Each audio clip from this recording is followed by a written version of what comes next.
ಪೋಷಕರೇ, ನಿಮ್ಮ ಮಕ್ಕಳಿಗೆ ಕಿಂಡರ್ ಜಾಯ್ ಕೊಡ್ಲೇಬೇಡಿ.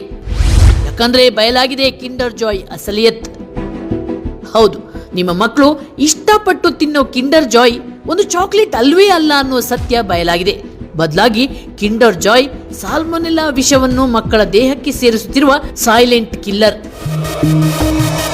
ಹೌದು, ವಿಶ್ವ ಆರೋಗ್ಯ ಸಂಸ್ಥೆ WHO ವರದಿಯ ಪ್ರಕಾರ ಕಿಂಡರ್ ಜಾಯ್ ಚಾಕ್ಲೇಟ್ ಅತಿ ಶೀಘ್ರವಾಗಿ ಸಾಲ್ಮೊನೆಲ್ಲಾ ಬ್ಯಾಕ್ಟೀರಿಯಾವನ್ನು ಹರಡುತ್ತಿದೆ. ಸಾಲ್ಮೊನೆಲ್ಲಾ ಬ್ಯಾಕ್ಟೀರಿಯಾ ಸಾಮಾನ್ಯವಾಗಿ ಕೋಳಿ, ಹಂದಿ ಮತ್ತು ದನಗಳಂತಹ ಸಾಕು ಪ್ರಾಣಿಗಳಲ್ಲಿ, ಅದೇ ರೀತಿ ಕಾಡು ಪ್ರಾಣಿಗಳಲ್ಲಿ ಕಂಡುಬರುತ್ತೆ.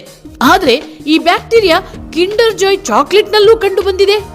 ಸಾಮಾನ್ಯವಾಗಿ 10 ವರ್ಷಕ್ಕಿಂತ ಕಡಿಮೆ ವಯಸ್ಸಿನ ಮಕ್ಕಳು ಇದನ್ನು ಸೇವಿಸಿದಾಗ ಅತಿಸಾರ, ಜ್ವರ ಮತ್ತು ಹೊಟ್ಟೆ ಸೆಳೆತದಿಂದ ನರಳುತ್ತಾರೆ. ಈ ಸೋಂಕು ಸಾಮಾನ್ಯವಾಗಿ ಮೊದಲ 2 ದಿನ ಸೌಮ್ಯವಾಗಿರುತ್ತೆ. ನಂತರದಲ್ಲಿ ನಿರ್ಜಲೀಕರಣ ಉಂಟು ಮಾಡಿ ಮಕ್ಕಳಲ್ಲಿ ಅತಿಯಾದ ಆಯಾಸವನ್ನು ಉಂಟು ಮಾಡುತ್ತೆ.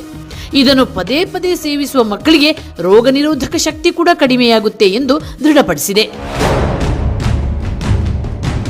ಕಿಂಡರ್ ಜಾಯ್ನಲ್ಲಿದೆ ಅಪಾಯಕಾರಿ ಕೆಮಿಕಲ್. Kinder Joy chocolate